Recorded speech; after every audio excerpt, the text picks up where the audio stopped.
Jubilee Hills బైపోల్లో operation OG చేపట్టబోతోంది BJP అధిష్టానం.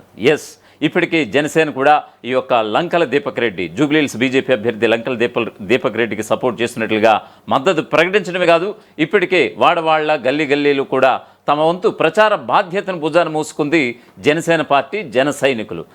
ఈ క్రమంలో నిజంగా ఏపీ డిప్యూటీ సీఎం పవన్ కళ్యాణ్ని ఖచ్చితంగా జూబ్లీహిల్స్లో ఒక రోజు ప్రచారం కనుక నిర్వహించేలాగా ప్లాన్ చేసుకున్నట్లుగా తెలుస్తోంది. ఖచ్చితంగా 4-5 రోజులే ఇంకా సమయం ఉంది. ఎందుకంటే నవంబర్ 11న పోలింగ్ కాబట్టి నవంబర్ 9 తోటి ఖచ్చితంగా ఈ యొక్క ప్రచార పర్వం అయితే ముగింపు దశకు చేరుకుంటుంది.